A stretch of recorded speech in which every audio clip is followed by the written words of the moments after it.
से वो साफ साफ किया गया। और बाद में देवहूति ने अपने पति की आज्ञा मान के बिंदु सरोवर में प्रयाण किया। बिंदु सरोवर कहाँ आता है, कौन जानता है?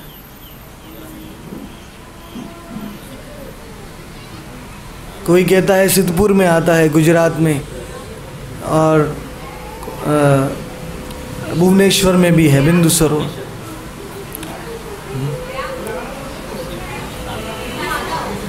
नहीं, बिंदु सरोवर, ये बिंदु सरोवर है। ये शंकर जी ने पार्वती की प्यास लग गई थी बहुत। पार्वती ने कृति और वास नाम के दो राक्षसों को मारा, उनके ऊपर खड़े रह गई पार्वती। वो बोले पार्वती को हम मेरे साथ शादी करो, तो पार्वती ने बोला तुम आपस में पहले झगड़ा करो फिर मैं तुम्हारे साथ शादी करूंगी, जो जीतेगा उसके साथ शादी करूंगी। तो कृति और वास एक दूसरे को मारने लगे, कोई भी हरा नहीं सका। बाद में इतने थक गए दोनों राक्षस, बोले पार्वती को तुम दोनों मेरे साथ शादी करो, तुम दोनों के साथ शादी करो। तो पार्वती ने बोला पहले तुम नीचे झुको, मैं पूरे भुवनेश्वर की सैर करना चाहती हूँ, मैं तुम्हारे कंधे पे चढ़ के। तो दोनों कृति और वास नीचे झुके हैं। पार्वती ने एक पैर कृति के ऊपर रखा, एक पैर वास के ऊपर रखा, और ब्रह्मांड से भी भारी हो गई। और दोनों राक्षस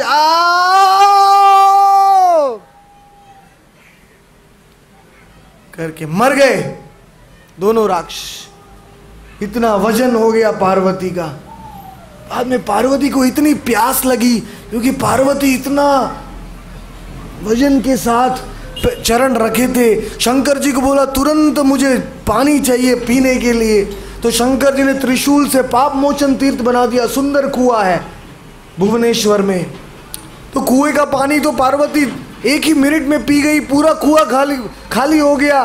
पार्वती ने बोला कुएं से मेरी प्यास नहीं बुझेगी, मुझे और पानी चाहिए, और पानी चाहिए। तो शंकर जी ने 64 करोड़ तीर्थों को भुवनेश्वर में विराजमान किया, और उस सरोवर का नाम हो गया बिंदु सरोवर। गौरांग महाप्रभु भी उसमें स्नान करके बहुत भाव आ गया था, नाचने लगे थे। ये हिंदू का नाम है ना, वो बिंदु सरोवर से आता है।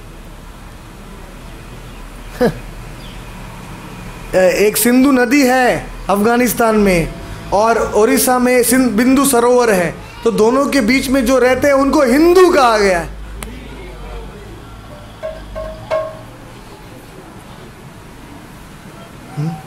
सी स से ह हो गया, और हिंदू है वो बिंदु से आया, मतलब दोनों मिक्स हो गया। तो उसका नाम हो गया हिंदू। तो ये बिंदु सरोवर में स्नान किया, और सुंदर आभूषण और सुंदर रस वाले पदार्थ पिलाए देवहूति को। फिर देवहूति के सामने आईना रखा गया, अपना सौंदर्य देखा। देवहूति उस हवाई जहाज में बैठ गई, और सुंदर सुंदर पवन मेरू पर्वत के ऊपर से उड़ने लगे। कपिल देव और देवहूति उस सुंदर शहर में और सुंदर भोग करने लगे। विद्याधर स्त्रियां हैं, वो आ गई। 1000 विद्याधर स्त्रियां संगीत गा रही थी करदम और देवहूति के लिए। नंदन कानन बगीचा है, चैत्ररथ्य बगीचे आदि ब्रह्मांड के सब जो हिल स्टेशन हैं, पृथ्वी के ऊपर जो हिल स्टेशन है, वैसे पूरे ब्रह्मांड में भी अच्छे अच्छे सुरम्य स्थान हैं जहाँ जाके आप भोग कर सकते हैं। तो करदम मुनि हवा में देवहूति को वहाँ सब स्थान में ले गए, और बहुत ही भोग विलास किया। 100 साल बीत गए। देवताओं के 100 साल, हमारे 100 साल नहीं, देवताओं के, मतलब 365,000 साल बीत गए।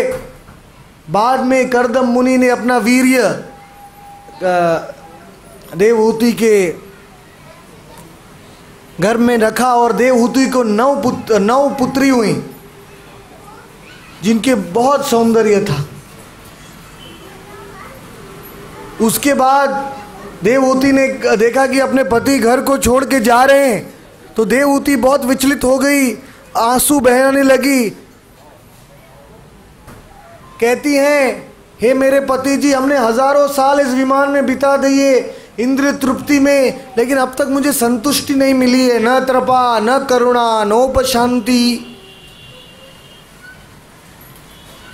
इंद्रिया में क्या है, तुम जितना पेट्रोल डालोगे उतना इंद्रिया भड़क जाती है बलवान बन जाती है। जितनी इंद्रियों के गुलाम बनोगे उतनी इंद्रियां आपके ऊपर हावी हो जाएंगी। इंद्रियों को लगाम, आपने घोड़ा देखा है, रथ, उसमें 5 घोड़े हैं, वो हमारी 5 ज्ञानेंद्रियां हैं। और जो लगाम है वो क्या है, लगाम, रथ की लगाम क्या है, हाँ, मन है।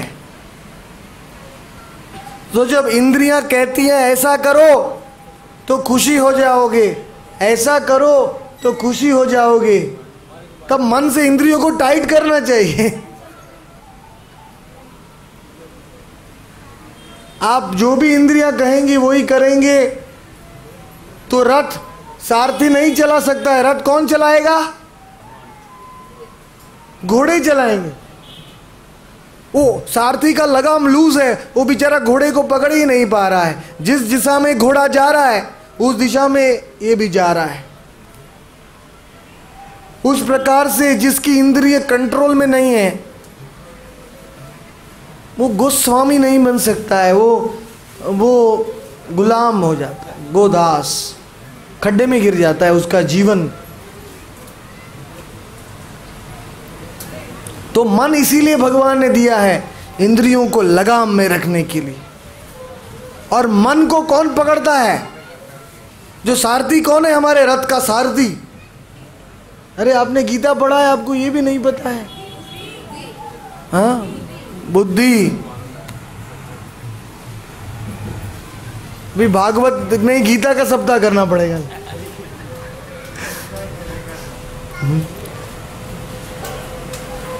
तो जो सारथी है वो बुद्धि है। इंद्रियाणो परण्याहुर मनतस्तु परा बुद्धि, यो बुद्धि परतस्तु सा।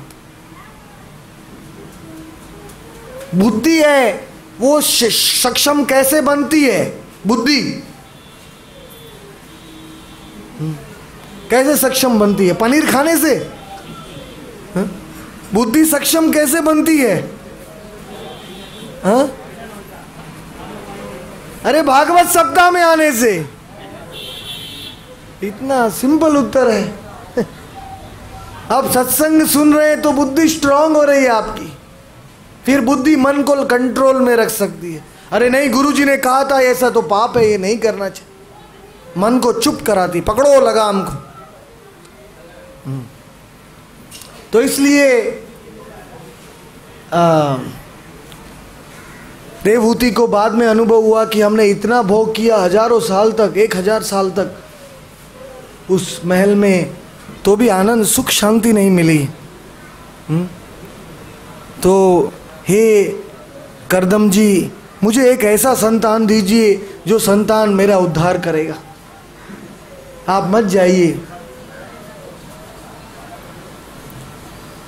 तो करदम मुनि ने कहा, हे देवहूति चिंतित मत हो, परम परमेश्वर भगवान का वचन है कि तुम्हारे संतान के रूप में आएंगे और तुम्हारा शोक दूर करेंगे, दुख दूर करेंगे। इस प्रकार से करदम मुनि ने देवहूति के गर्भ में भगवान का अवतरण कराया और आकाश में सुंदर यंत्र बजने लगे, गंधर्व लोग नाचने लगे। बोले, हे देवहूति, तुम्हारे गर्भ में स्वयं भगवान आए हैं। ब्रह्मा जी भी आ गए देवहूति की स्तुति करने के लिए। तो ये सब लीलाएं बहुत विस्तारित रूप में बताई गई हैं। तो इस प्रकार कपिल देव जी भगवान प्रकट हुए देवहूति के गर्भ से। और जैसे ही कपिल भगवान को देखा तो करदम मुनि ने खुद अपने बालक को प्रणाम किया। बोलो कपिल देव भगवान की, श्रीमद् भागवतम की जय।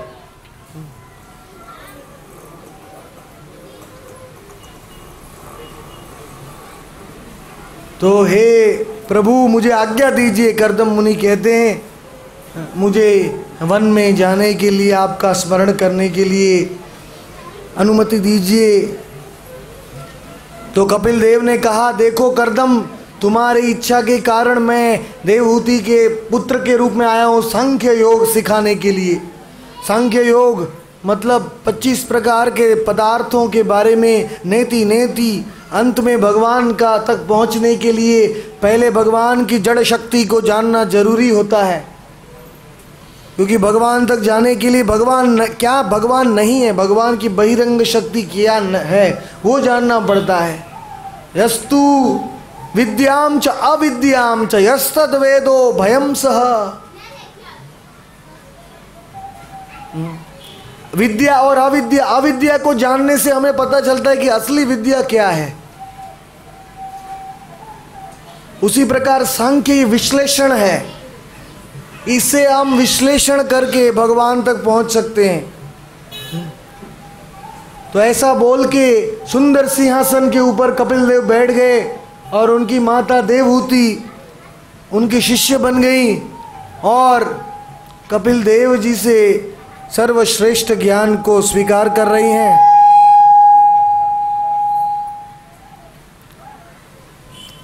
कपिल देव ने कहा, हे माता, ये जो सांख्य योग का ज्ञान है ये भगवान के साथ संबंध जोड़ने का ज्ञान है, और इसमें चेतना, हमारी चेतना को पहले तो जानना है कि चेतना ये जड़ पदार्थ नहीं है। ये हमारी जो चेतना है शरीर में, ये जड़ पदार्थ के ऊपर है, परे है। भूमि, जल, वायु, अग्नि, आकाश, मन, बुद्धि और अहंकार, ये एक से एक सूक्ष्म होते जाते हैं। भूमि से सूक्ष्म क्या है? पानी। पानी से सूक्ष्म है हवा। हवा से सूक्ष्म है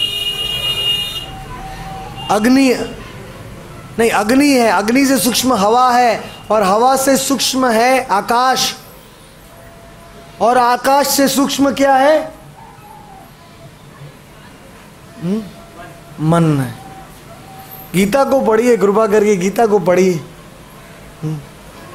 ये तो ABCD है भगवत की। भागवत है वो BSc है, क्या है? MSc है। भगवत गीता BSc है, श्रीमद् भागवत MSc है। तो BSc नहीं करेंगे तो MSc कैसे कर सकते? फिर चैतन्य महाप्रभु की लीला PhD है।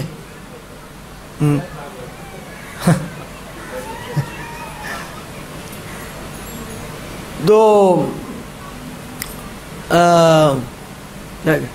मन से सूक्ष्म है, और बुद्धि से और सूक्ष्म है अहंकार, और इन सब 8 पदार्थों से और सूक्ष्म क्या है? क्या है? आत्मा सबसे सूक्ष्म है, सूक्ष्म से सूक्ष्म है आत्मा। तो आत्मा को जानने का है ये सांख्य योग। पहले ये सब वस्तुओं को जानने से पता चलता है कि ये नहीं है, ये नहीं है, ये नहीं है, ये नहीं है, वही है, वही है। आत्मा तक पहुंचने के लिए 8 आवरणों से जाना पड़ता है। अन्नमय कोश, प्राणमय कोश, विज्ञानमय कोश, मनोमय कोश, 5 प्रकार के आवरण आत्मा तक पहुंचने के लिए। आनंदमय कोश आखिरी, जैसे गोलोक में, वैकुंठ में जाने के लिए भी 8 आवरणों से गुजरना पड़ता है। हमारे ब्रह्मांड के ऊपर सबसे पहला आवरण है भूमि का, मतलब हमारा ब्रह्मांड 4 बिलियन माइल का है, लेकिन उसके आजू बाजू जो भूमि का आवरण है वो 40 बिलियन माइल का है। उसके बाद पानी का कवर है ब्रह्मांड का, वो 400 बिलियन माइल का है। उसके बाद अग्नि का कवर, उसके अंदर भी लोग रहते हैं, भागवत में कहा गया, उसके आवरण में भी लोग रहते हैं। 400 बिलियन माइल, 4000 बिलियन माइल, कितने ब्रह्मांड। तो अंदर जैसे नारियल होता है ना, अंदर बहुत छोटा होता है, उसका ऊपर का चीज बहुत मोटा होता है।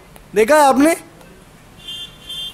अंदर खोपरा तो बहुत छोटा होता है, ऊपर मोटा होता है बहुत।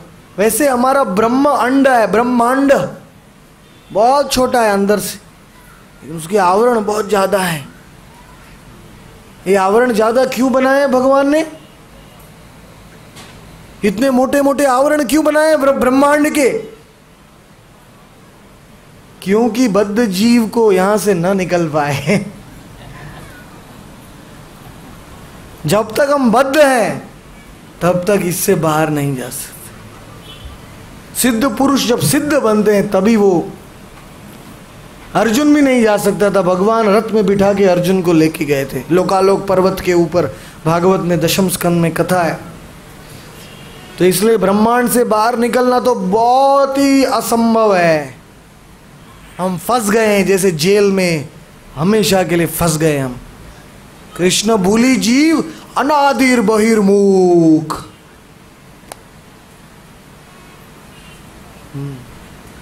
अतैव माया तारो दे संसार दुख। और आत्मा क्या करता है? ब्रह्मांड भ्रमिते कौन भाग्यवान जीव, गुरु कृष्ण प्रसादे पाए भक्ति लता बीज। ये ब्रह्मांड भी छोटा है लेकिन उसमें भी घूमता रहता है आत्मा। और कोई भाग्यवान आत्मा का कल्याण विट्ठलवाड़ी में रहता है, वो भागवत सप्ताह में आता है। गुरु और कृष्ण का कृपा मिलता है, कथा में आता है। भाग्यवान जीव है जब पिछले जन्मों का पुण्य एकत्रित हो जाता है, फिर भागवत सप्ताह सुनने का चांस मिलता है। थोड़ा सा ताली बजाइए। चांस मिल रहा है तो खुश होना चाहिए, ताली बजा। तो ये दुर्लभ है, बहुत दुर्लभ। कौन भाग्यवान जीव? ब्रह्मांड भ्रमित कौन भाग्यवान जीव? स्वर्ग लोक में भागवत सप्ताह करने के लिए नारद जी को जाना पड़ता है। उसमें भी इंद्र को बार बार डिस्टर्ब होता है, ये काम है, वो काम, ये काम। इसलिए पृथ्वी लोक ही बहुत योग्य है भागवत सुनने के लिए, क्योंकि यहां ज्यादा सुख भी नहीं है, ज्यादा दुख भी नहीं है।